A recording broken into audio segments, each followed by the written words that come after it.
Assalamualaikum warahmatullahi wabarakatuh, pemirsa Waalaikumsalam. IGTV dimanapun Anda berada. Kembali lagi dalam acara UG Talk dengan tema yang sangat menarik khususnya para milenial, Gen Z gitu ya. Dan tentu pada kesempatan kali ini saya Muhammad Ega Elman Miska selaku host pada UG Talk kali ini mengingat bahwa keanekaragaman hayati di Indonesia itu sangat luar biasa, melimpah, sangat kaya. Akan tetapi bagaimana tanaman herbal ini seringkali hanya sebagai warisan para orang tua saja atau leluhur yang mungkin para kaum milenial sama Gen Z ini juga terhenti begitu, sehingga bagaimana warisan ini bisa kita kembangkan dengan potensi sumber daya keanekaragaman hayati yang di Indonesia yang sangat melimpah.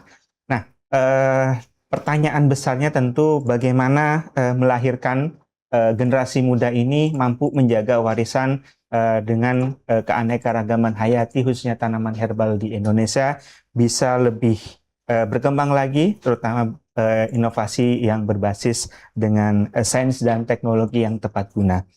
Baik pemirsa, dengan tema mencetak saintis herbal untuk generasi milenial menjadi satu tema pada UG Talk kali ini, dan tentu saya tidak sendiri dan saya ingin menyapa narasumber-narasumber dari akademisi dan praktisi. Yang pertama saya akan sapa kepada Profesor Dr.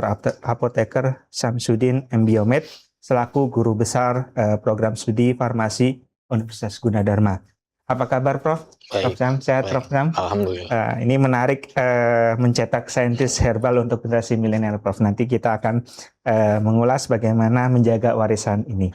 Kemudian narasumber yang kedua ada Ibu Apoteker Bintang Oktrina Pasaribu selaku R&D Manager dari PT Mekosin Indonesia. Apa kabar Bu Bintang?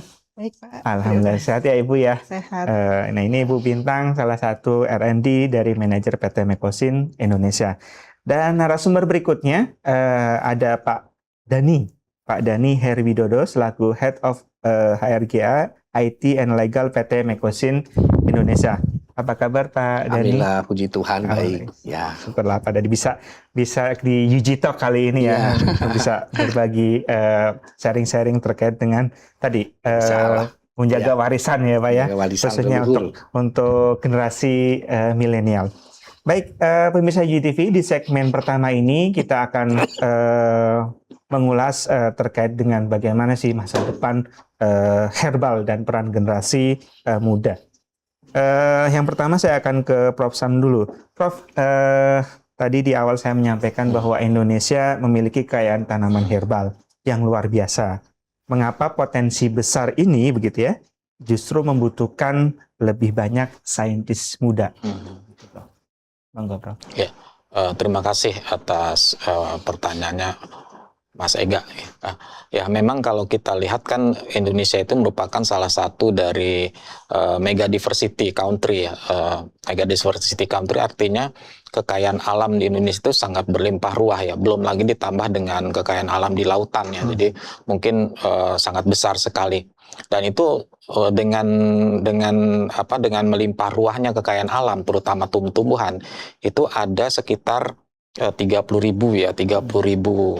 tanaman-tanaman yang bisa digunakan dan obat, dan itu hanya sedikit sekali yang bisa digunakan sebagai obat tradisional ya. Jadi dari 30.000 tanaman kemudian hanya sedikit sekali dapat digunakan sebagai obat tradisional. Dan ini masalahnya di mana ya? Masalahnya tentu saja adalah kendala di riset ya, riset penelitian di bidang tanaman itu memang belum banyak dilakukan ya. Ini kendala itu. Oleh karena itu sebagai generasi milenial tuh paling tidak harus paham dulu ya kondisi yang ada di negara kita ya, kekayaan alam yang melimpah ruah, kemudian jumlah tanaman obat yang banyak ya, kemudian belum dimanfaatkan secara maksimal ya.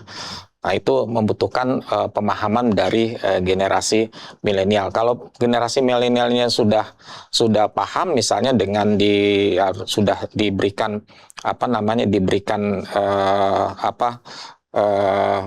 diikut sertakan misalnya di taman-taman. Kalau dulu kan ada taman obat keluarga ya, jadi Ya, diperkenalkan ya tanaman-tanaman obat di taman obat keluarga, paling tidak diperkenalkan dulu ya. Tentu saja nanti tujuan kita kan adalah memperkenalkan dari generasi milenial itu akan kekayaan alam yang ada di Indonesia gitu. baik Prof. Kemudian ini Prof, kalau kita dengan istilah saintis herbal begitu. Nah, kira-kira kompetensi apa? Karena tadi Prof bilang dengan mengenal ya, hal secara spesifik sebagai saintis herbal ini, apa yang kemudian menjadi kompetensi yang harus dimiliki seorang saintis herbal ini? Ya. Kalau disebut saintis herbal itu kan artinya sudah advance ya, artinya sudah ada keahlian-keahlian tertentu ya. Yang tentu saja tergantung daripada keminatan daripada generasi muda itu sendiri ya. Keminatan di bidang tanaman itu harus ditumbuhkan ya dari sedini ya. Kalau sudah ada minat di bidang pengembangan tanaman obat ya, mau tidak mau dia sudah diberikan suatu perhatian khusus ya, bahwa negara kita nih membutuhkan orang-orang seperti generasi milenial ini yang bisa yang punya keahlian untuk mengembangkan suatu tanaman obat, karena memang itu untuk menjadi saintis di bidang pengembangan tanaman obat itu membutuhkan waktu lama. Jadi bukan hanya pendidikannya bukan hanya S1 saja, mungkin sampai S3, sampai penelitian, sampai postdoktoral gitu ya, masih terus melakukan penelitian. Jadi diberikan pemahaman terlebih dahulu mengenai kecintaan terhadap obat tradisional. Ya, kata kunci yang menarik dari Prof. Sam adalah kecintaan terhadap produk herbal begitu ya, karena dengan kita cinta maka kita ya setidaknya konsumsi begitu ya Prof ya. Kalau kita jamu saja, males minum jamu begitu kan, itu satu hal yang bisa jauh dari bisa menjaga warisan tadi keanekaragaman hayati khususnya tanaman herbal. Nah, di sini ada Bu Bintang juga selaku dari sudut pandang industri ya, mungkin dari PT Mekosin ya Ibu, mungkin dari Bu Bintang melihat perkembangan riset herbal di Indonesia saat ini seperti apa? Terima kasih. Saya R&D Manager dari PT Mekosin. Kalau saya mau membawa sudut pandang dunia industri terhadap perkembangan riset herbal di Indonesia, sebenarnya saat ini lembaga-lembaga riset sudah banyak ya Pak, baik itu dari pemerintah seperti BRIN, kemudian juga didukung oleh perguruan tinggi, baik negeri maupun swasta. Cuma mungkin memang seperti kata Prof. Sam tadi sebelumnya bahwa masih belum banyak untuk penelitian terhadap herbal. Tapi kalau misalnya kita lihat dari fasilitas yang sudah ada, seharusnya itu bisa lebih banyak lagi. Dan sebenarnya kesadaran masyarakat terhadap produk herbal itu saat ini sudah mulai meningkat ya. Sudah mulai meningkat terutama untuk produk-produk natural, mereka juga sudah mulai punya kesadaran. Jadi kalau lembaga-lembaga riset baik pemerintah maupun juga perguruan tinggi dan industri bekerja sama, seharusnya itu bisa lebih meningkatkan juga awareness masyarakat terhadap produk-produk herbal atau natural. Ya, ini menarik juga kesadaran. Mungkin dengan adanya pertemuan digital kali ini menyadarkan begitu ya Bu, khususnya generasi muda bagaimana pentingnya mengelola atau menjaga warisan keanekaragaman hayati khususnya tanaman herbal di Indonesia. Nah, ini juga menarik menyambung dari kata kesadaran atau awareness yang terus meningkat terhadap natural product atau produk alam begitu ya Ibu. Nah, untuk Prof. Samsudin, nah kini kaitannya dengan penelitian herbal ini tidak cukup kalau tadi Prof bisa sampai postdoktoral begitu ya Prof. Tidak hanya berdasarkan pengalaman turun-temurun, tetapi harus didukung pembuktian ilmiah mungkin ya Prof. Mengapa Prof seperti itu? Ya, Sebetulnya obat tradisional kan, sebelum saya menjawab ke pertanyaan yang ditanya, obat tradisional kan ada 3 tingkatan ya, ada 3 tingkat. Yang pertama itu masih berupa jamu. Jadi kalau berupa jamu itu penggunaannya masih berdasarkan pengalaman turun-temurun, empiris ya. Nah, ini kalau jamu itu kan hanya diturunkan, ya, turun-temurun. Kemudian yang kedua itu namanya obat herbal terstandar. Nah, ya kalau obat herbal terstandar itu harus dibuktikan, evidence base-nya itu harus ada ya. Jadi karena persyaratannya itu standarisasi marker, biomarker atau zat aktif ya, atau sebagai marker. Yang kedua adalah pengujian praklinis ya. Jadi pengujian praklinis itu ada 2, ada pengujian farmakodinamik, ada pengujian praklinis toksikologi. Nah, itu harus dibuktikan, misalnya suatu obat tradisional itu mengklaim sebagai obat untuk menurunkan gula darah ya, itu harus dibuktikan menurut uji praklinisnya itu bisa apa tidak untuk menurunkan kadar glukosa darah. Jadi memang harus ada evidence base-nya. Kemudian yang ketiga tingkatannya yang paling tinggi, yaitu ada uji klinis yang kita sebut fitofarmaka. Apalagi kalau mau dipasarkan ya ke dokter-dokter ya, namanya juga tenaga kesehatan juga harus ada evidence base-nya. Dokter-dokter untuk meresepkan atau memberikan obat ke pasien kan harus tahu ya, harus tahu evidence base-nya ada nggak gitu. Jangan sampai evidence base-nya masih berupa jamu ya, bahkan dokter nggak mau menulis resep seperti itu gitu. Jadi harus ada pembuktian ilmiah. Jadi sangat penting sekali kalau sasarannya nanti memang ke tenaga kesehatan, seperti dokter gitu. Nah, ini kalau tadi Prof. Sam sampaikan dari sisi SDM-nya pun juga punya bekal kompetensi terkait dengan khususnya tanaman herbal di sini, manfaat dan khasiatnya mungkin yang bisa diinikan. Dan ini berkaitan dengan Pak Dhani. Bagaimana PT Mekosin bisa melihat peluang karir bagi mungkin lulusan farmasi secara spesifik begitu ya Pak, dan bidang terkait di industri herbal? Ya, terima kasih. Seperti yang disampaikan Prof. Syam dan Bu Bintang tadi, bahwa potensi untuk herbal di Indonesia itu masih sangat besar untuk kita kembangkan. Tentu di sini industri farmasi itu juga punya peluang yang sangat besar untuk mengembangkan bidang itu. Karena itu kita sangat menghargai talenta-talenta atau generasi muda yang mau bergerak di bidang itu, khususnya lulusan farmasi. Betul. Dan kita sangat terbuka dan sangat menerima dengan sangat terbuka dan dapat berkembang luas di tempat kami. Kami berikan pelatihan, kami berikan bimbingan, dan mereka bisa berkarir mulai dari staf, bahkan kalau mungkin sampai direksi, kita berikan kemampuan itu. Dan kita akan bersaing secara sehat, siapa yang lebih berkualitas, lebih mampu, dan bisa memilih bidang yang mereka sukai, apakah di R&D, apakah mereka cocok di quality control, di quality assurance, atau mungkin di industrinya, di operasional, kita bebas, atau di PPIC, ya, demikian. Jadi kita memberikan kesempatan yang sangat luas dan terbuka bagi generasi-generasi untuk bisa berkembang, khususnya di PT Mekosin. Wah, ini luar biasa dari Pak Dhani, bahwa dari industri sangat terbuka peluangnya begitu, terbuka besar untuk bisa para generasi milenial ini bisa bergabung dan belajar bersama dengan industri, khususnya untuk lebih mendalami dari sisi potensi tanaman herbal untuk di bidang industri begitu. Nah, kemudian dari Prof. Sam, upaya apa yang bisa menumbuhkan minat Prof terkait dengan generasi milenial dan Gen Z agar tertarik penelitian herbal ini?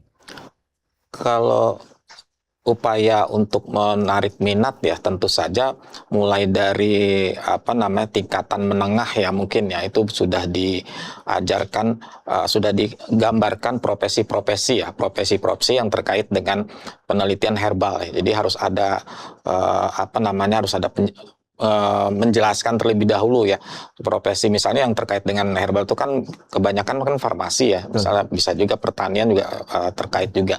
Jadi harus sudah ada dijelaskan ke tingkatan menengah ya, ini profesi farmasi nanti lulusannya kerja di mana, kemudian apa saja yang bisa dilakukan gitu kan. Selama ini kan kalau saya dulu kebetulan saya dari sekolah menengah farmasi, jadi tahu ya lulusannya nanti di farmasi kerjanya sebagai apa ya. Tapi kalau misalnya orang yang nggak punya background itu kan juga pasti kalau tidak ada penjelasan dari dari sekolah atau di lingkungan keluarga juga tidak tahu ya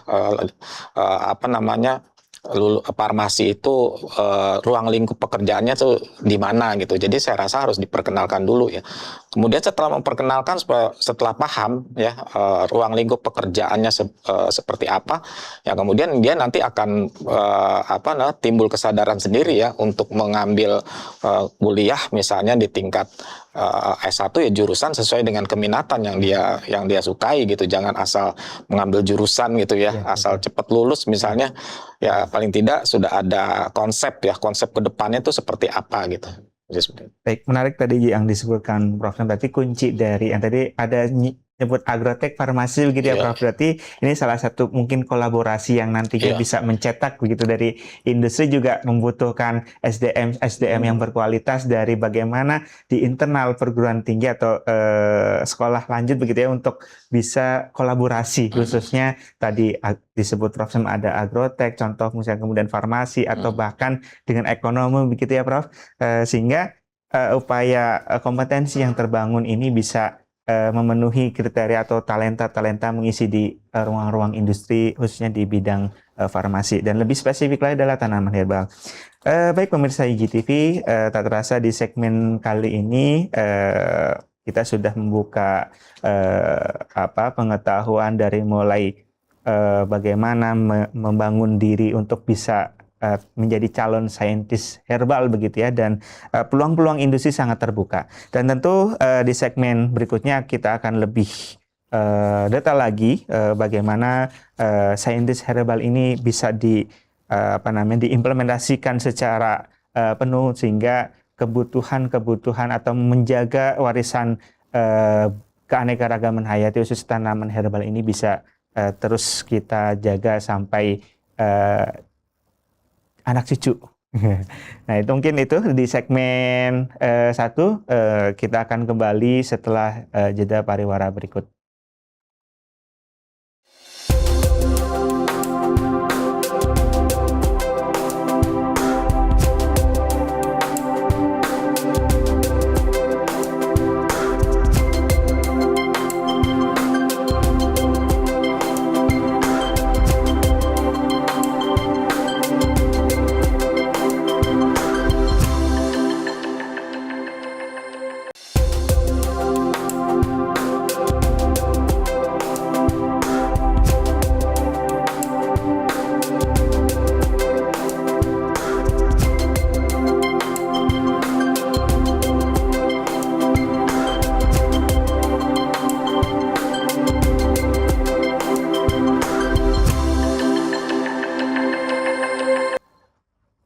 Baik pemirsa IGTV, kembali lagi bersama saya Muhammad Ega Elman Miska dalam program UG Talk, dan saya masih ditemani oleh narasumber yang luar biasa, ada Prof. Sam, kemudian Bu Bintang dan Pak Dani.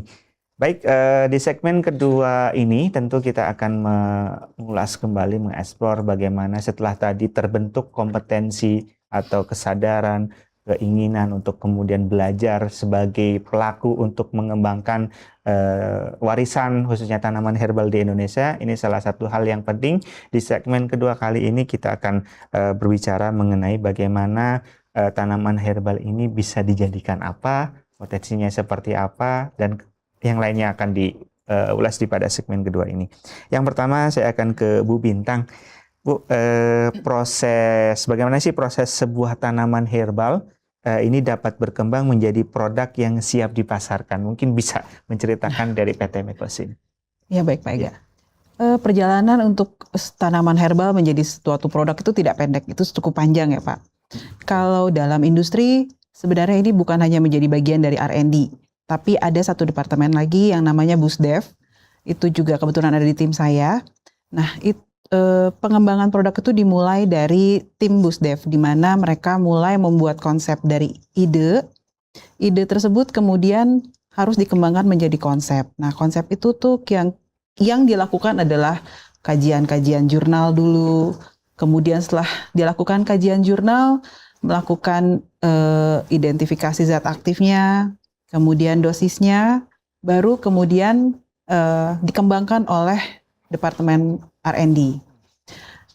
Proses perjalanannya berlanjut lagi, kemudian ke trial skala lab, kemudian trial scale up, pilot, kemudian juga harus diuji oleh quality mengenai kadar dan efektivitasnya, baru tergantung jenisnya. Kadang kalau tanaman obat tidak semua harus ada efektivitas, tapi kandungannya kemudian baru diregistrasikan ke BPOM, baru setelah keluar izin edar bisa kita pasarkan di market.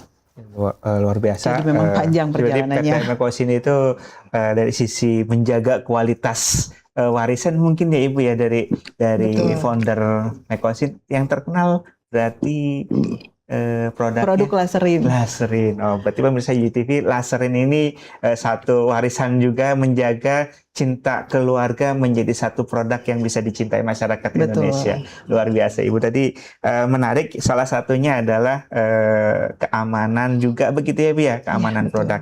Nah, ini menyambung dengan Prof. Sam yang tadi sampaikan bahwa ada level jamu sampai fitofarmaka. Nah, ini yang menarik Prof.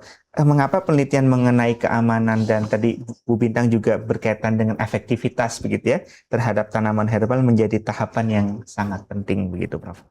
Iya, itu sangat penting ya karena kan biar bagaimanapun obat itu tidak bersifat umum, tidak bisa menyembuhkan semua penyakit, jadi harus ada di pengujian terlebih dahulu ya, pengujian efek farmakodinamik. Apalagi kalau nantinya obat tradisional tersebut akan dipasarkan seperti fitofarmaka itu untuk dokter-dokter, kalangan dokter untuk bisa memberikan obat ke pasien ya, tentu saja harus ada pembuktian ilmiah. Jadi sangat penting sekali itu dengan adanya pengujian tersebut. Masuk ke etikal ini juga ya Prof ya. Baik, kembali ke Bu Bintang. Bu, tantangan terbesar di R&D PT Mekosin begitu yang sudah puluhan tahun di Indonesia begitu ya, bergerak di bidang basicnya memang tanaman herbal. Nah, ketika ingin mengembangkan produk herbal baru begitu Ibu, tantangannya. Tantangan untuk tanaman herbal atau mengembangkan obat dari produk herbal itu yang pertama biasanya tanaman itu sangat tergantung dari iklim Pak. Jadi yang merupakan tantangan dari kita itu adalah kontinuitas keberlanjutan ketersediaan bahan baku. Kemudian juga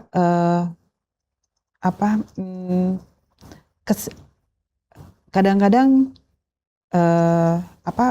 ya terutama itu sih Pak, ke kontinuitas bahan baku.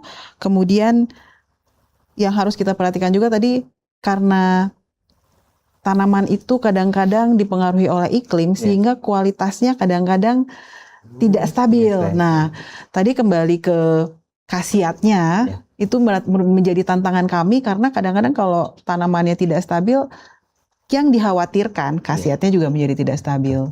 Itu sih. Berarti memang kondisi cuaca juga ya, kondisi yang di Indonesia kadang tidak menentu, hujan-hujan, panas-panas begitu. Memang. Tapi itu memang tantangan yang harus industri pertahankan supaya khasiat tanaman obat-obat tradisional tersebut tetap terjaga.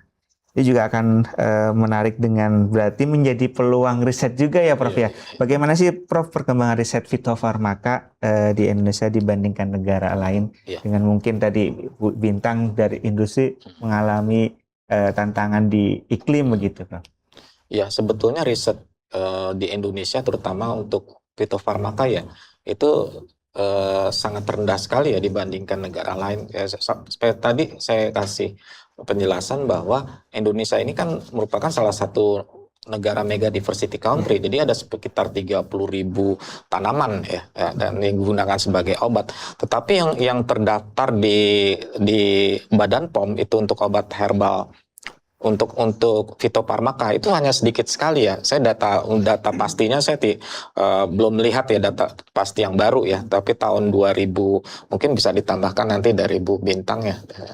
Mungkin sekitar 11.000 jamu ya itu yang masuk yang terdaftar ya di Badan POM itu saya tahun sebelumnya, jadi bukan tahun sekarang. Mungkin tahun sekarang lebih banyak lagi.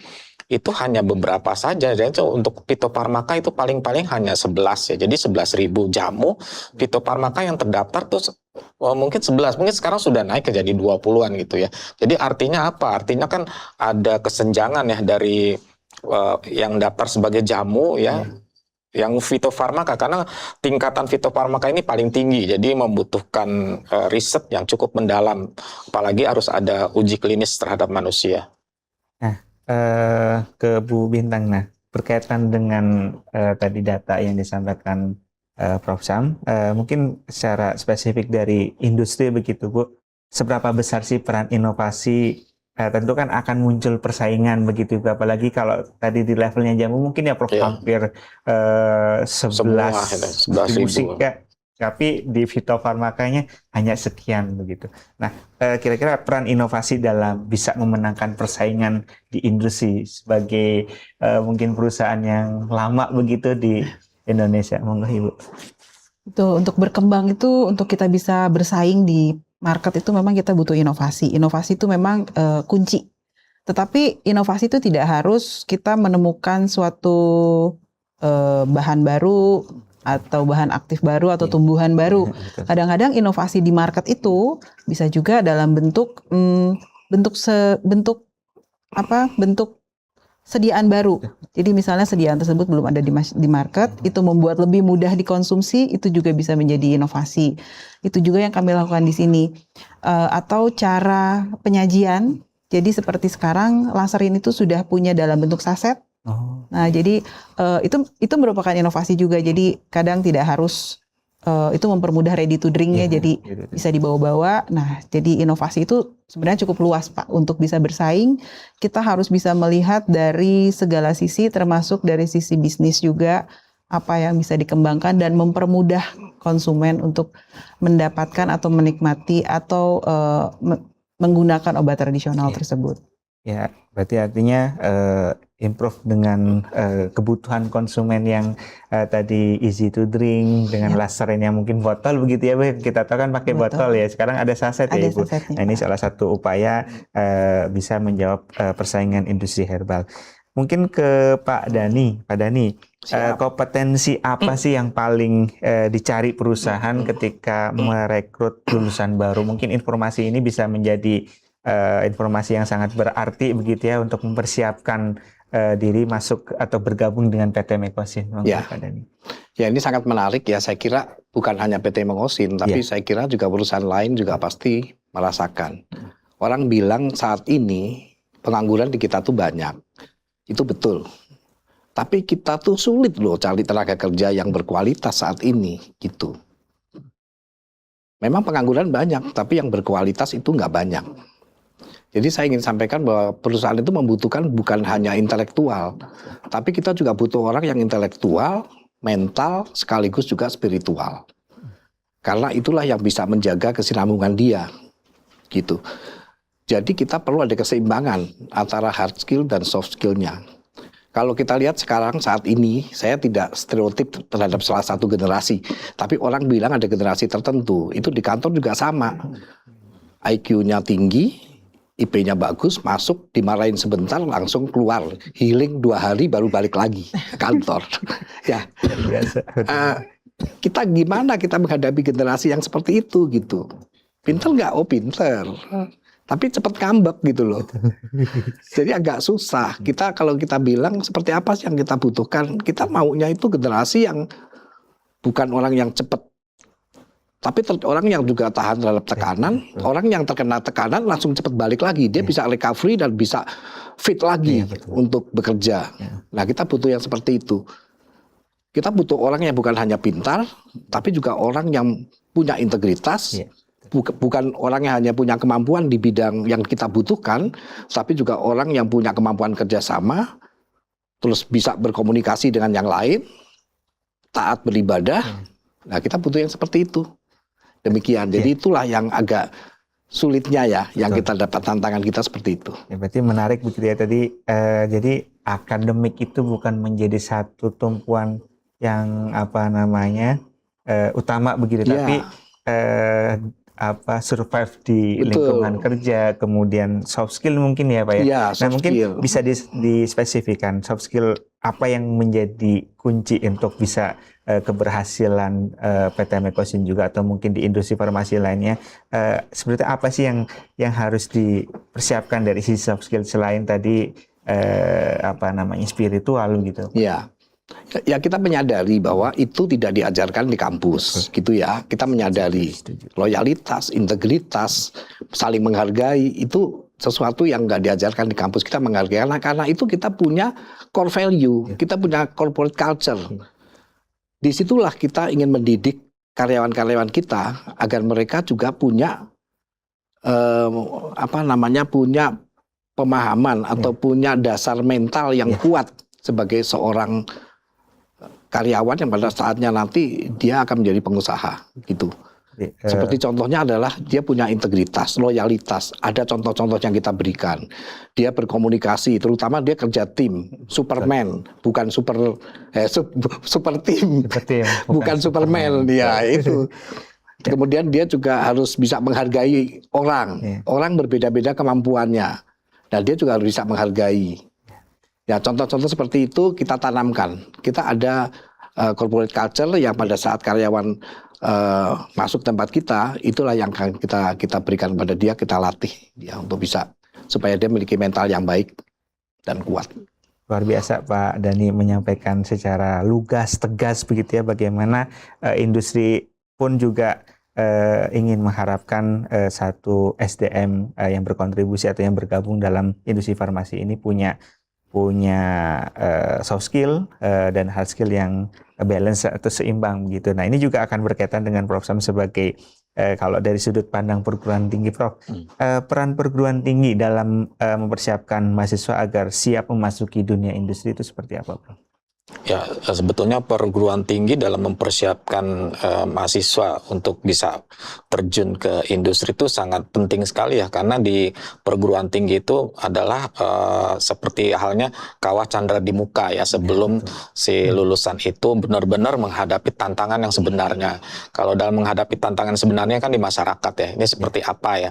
Jadi paling tidak perguruan tinggi harus mempersiapkan tadi di samping hard skill juga soft skill ya juga.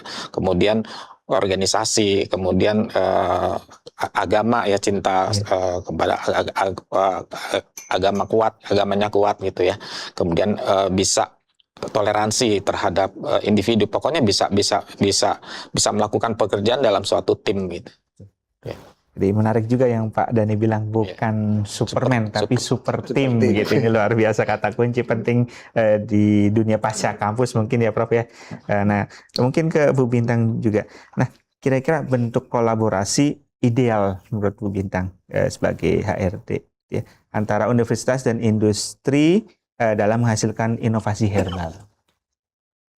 Kolaborasi yang ideal. Betul. Kolaborasi yang ideal sih memang seharusnya dari pihak perguruan tinggi atau universitas bisa melakukan riset-riset dasar dari mahasiswa yang kemudian bisa dibawa ke industri, bekerja sama dengan industri untuk pengembangan formula, upscale, dan akhirnya bisa dipergunakan untuk masyarakat.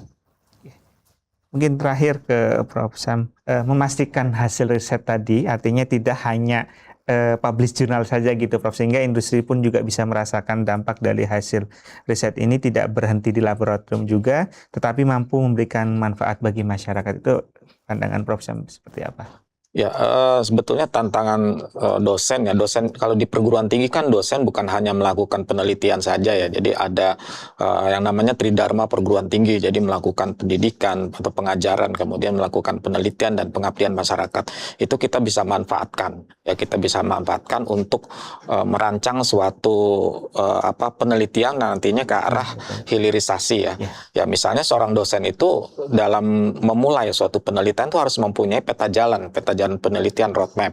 Nah, peta jalannya itu didapat dari mana? Didapat dari rencana strategis penelitian yang ada di program studi ya. Tiap program studi kan ada rencana strategis penelitian ya, dan itu didapat dari turunan dari rencana strategis penelitian yang ada di universitas.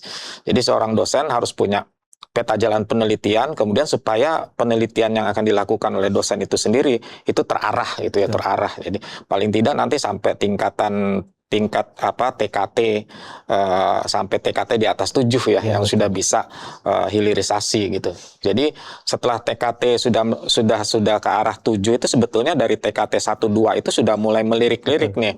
Melirik-lirik mitra sebetulnya ya, mitranya mana nih yang bisa dijadikan kerjasama gitu. Contoh misalnya ada suatu perusahaan yang memang fokus ya pada pengembangan ekstrak Canas striata ya dari ikan gabus ya. Ya kalau memang penelitiannya ke arah pengembangan ekstrak Canas striata ya paling tidak sudah bisa menghubungi gitu ya industri yang memang memproduksi itu gitu supaya nantinya pada saat sudah mencapai TKT yang diinginkan, TKT 7 dia sudah bisa ditangkap oleh industri gitu.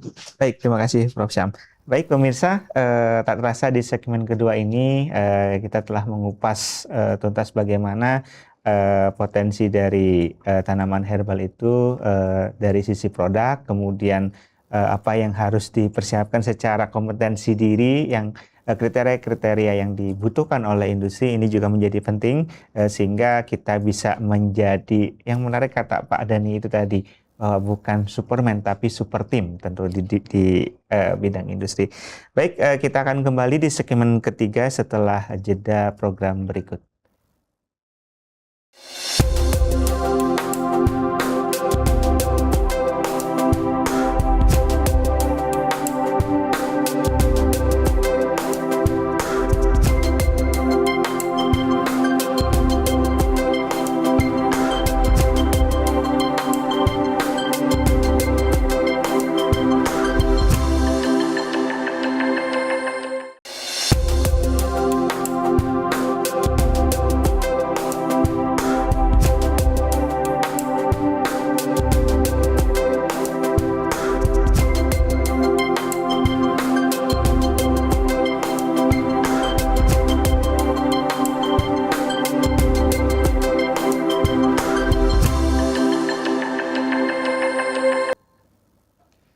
Baik pemirsa UG TV dimanapun Anda berada, kembali lagi pada program UG Talk, tentu dengan tema mencetak saintis herbal untuk generasi milenial.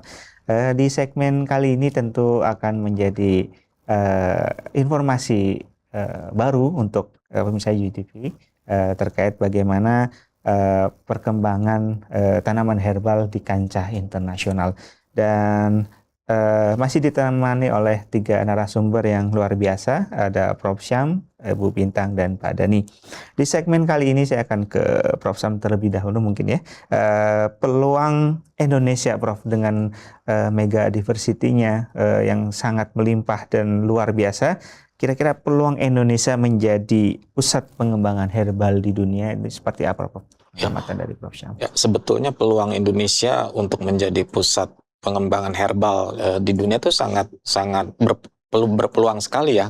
Kita tahu kan kalau di Indonesia ada jamu gitu, kalau di Cina ada TCM ya, Traditional Chinese Medicine, kalau di Jepang tuh ada Kampo ya, kemudian kalau di India ada Unani, jadi ada pengobatan tradisional tersendiri di Indonesia. Belum lagi kalau kita survei pengobatan tradisional di daerah-daerah ya, itu ada kitab-kitab sendiri ya yang berisikan tentang formula ya untuk komposisi daripada pengobatan tradisional. Saya rasa peluangnya sangat besar. Hanya di sini mungkin perlu ditunjang dari sumber daya manusia dan kemudian fasilitas. Tadi Bu Bintang sudah mengatakan bahwa sekarang banyak sekali fasilitas riset. Kalau dulu kan masih sulit ya, misalnya untuk elusidasi struktur harus keluar negeri gitu ya untuk mendapat untuk mencari alat NMR. Tapi sekarang kan sudah banyak ya di Indonesia sudah banyak yang lengkap ya. Jadi hanya di sini mungkin persiapan SDM, kemudian juga dana untuk riset ya. Gitu. Baik, selanjutnya ke Bu Bintang. Bu, produk herbal Indonesia ini kan memiliki potensi yang besar yang disampaikan Prof. Syam juga. Nah, apa yang perlu dilakukan ini agar mampu bersaing di pasar internasional? Mungkin bisa cerita dari PT Mekos ini. Untuk bersaing di dunia internasional yang pasti standar kualitas, Pak. Utama ya Ibu. Utama ya. itu yang harus sudah mutlak harus kita jaga adalah standar kualitas supaya kita juga sebenarnya sudah mulai banyak juga sih yang import keluar ya Pak. Dan dari Mekosin juga sedang mulai mengembangkan untuk sampai ke tahap itu dan memang yang kita utamakan adalah bagaimana standar kualitas kita bisa dijaga. Oke. Ini adalah kualitas produk ya untuk bisa di kancah internasional. Mungkin ke Pak Dhani sebagai Head of RKI, IT dan Legal PT Mekosin, bagaimana industri mempersiapkan SDM dalam menghadapi teknologi begitu ya Pak Dhani, seperti kecerdasan buatan atau digitalisasi dalam riset? Ya, itu satu hal yang sangat penting ya pada saat ini. Jadi kita untuk mempersiapkan itu tentu kita harus memberikan pelatihan yang berkelanjutan bagi SDM. Kemudian meningkatkan keterampilan digitalnya mereka. Kemudian juga mengenalkan dengan teknologi yang terbaru atau AI, itu udah wajib. Dan yang lebih penting lagi adalah mereka harus punya semangat untuk terus belajar. Memperbaiki kualitas dari hari ke hari. Itu menurut saya yang perlu kita lakukan. Artinya itu juga menjadi modal juga ya Pak, Itu untuk bisa modal. mengikuti teknologi begitu ya. Tidak hanya pada pemasaran tapi diproduksi alat-alat yang makin modern Makin pun juga modern, harus betul. menyesuaikan ya.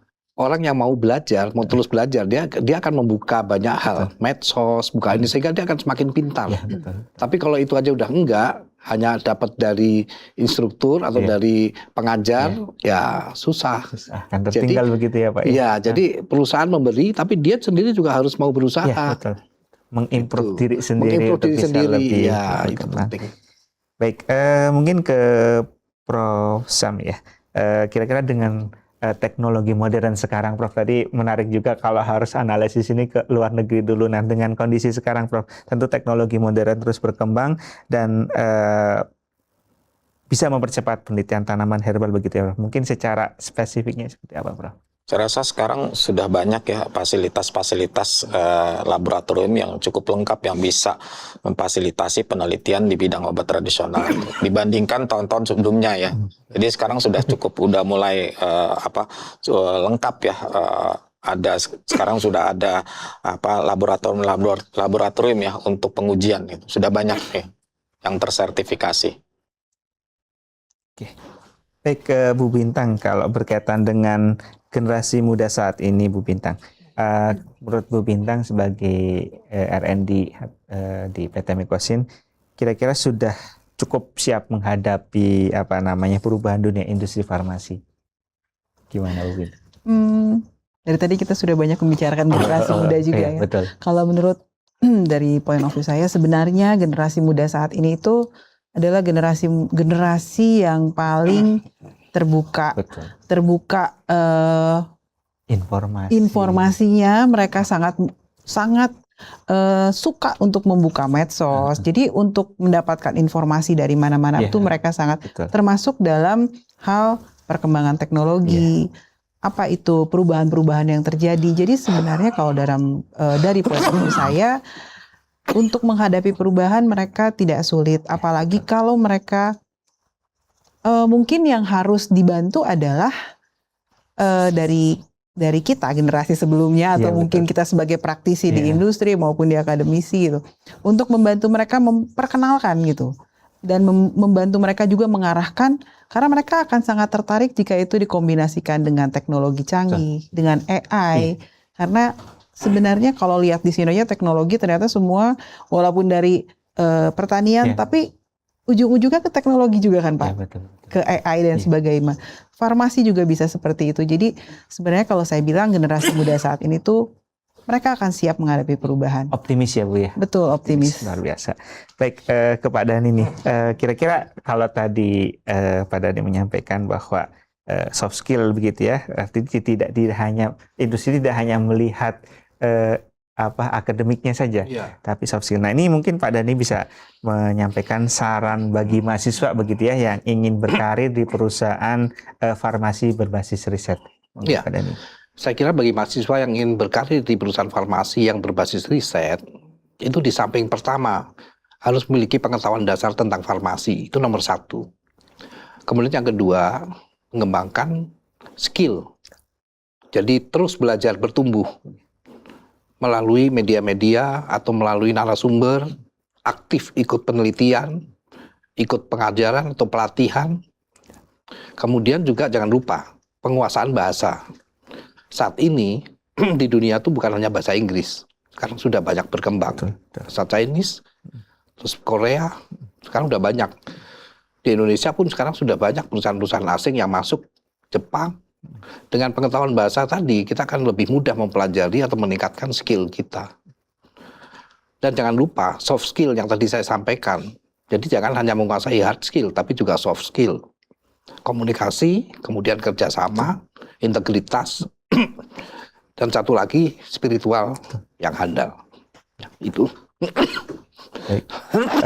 Luar biasa pemirsa, dan tentu di segmen kali ini kita ingin mendengarkan harapan dari Bapak Ibu pada kesempatan kali ini, narasumber yang luar biasa.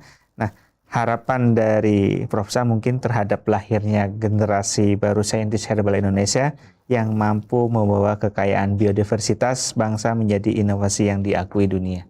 Monggo Prof. Sam. Ya, harapan saya generasi muda itu perlu disiapkan sejak dini ya untuk supaya bisa menjadi generasi handal di kemudian hari untuk di bidang pengembangan obat tradisional gitu. Itu. Kemudian Bu Bintang, harapannya nih Bu untuk generasi milenial Gen Z di Indonesia, apa harapan? Harapan saya dari sisi praktisi industri ya Pak.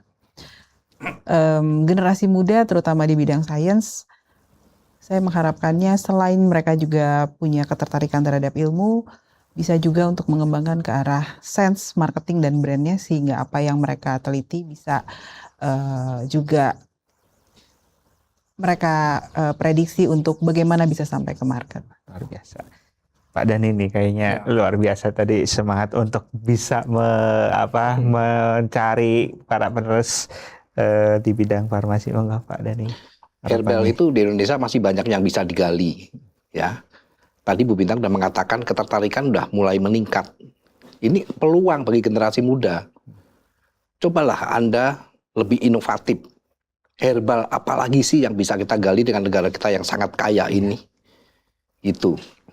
Kemudian juga jangan lupa kita mesti punya sikap mental yang inovatif, mau terus belajar. Untuk meningkatkan skill kita tadi. Kemudian juga artinya loyalitas, integritas yang baik, dan juga nasionalisme yang tinggi, karena herbal itu adanya di Indonesia. Jadi Anda boleh belajar ke luar negeri, tapi kalau Anda sudah menjadi orang yang capable, orang yang mampu, pintar, kembalilah ke Indonesia dan bangun negara kita sebagai negara herbal yang kuat. Itu sih. Luar biasa, Pak Dhani. Terima kasih banyak. Baik, pemirsa GTV, tidak terasa sampai dengan segmen terakhir. Banyak hal yang bisa kita ambil, inspirasi tentu nyatanya bahwa Indonesia itu tidak kekurangan sumber daya alam. Itu hal yang harus kita ingat bahwa sangat melimpah sumber daya alam di Indonesia tentunya. Dan tentu yang kita butuhkan adalah semakin banyak sumber daya manusia yang mampu mengubah kekayaan hayati menjadi inovasi yang bernilai, aman, dan bermanfaat bagi masyarakat.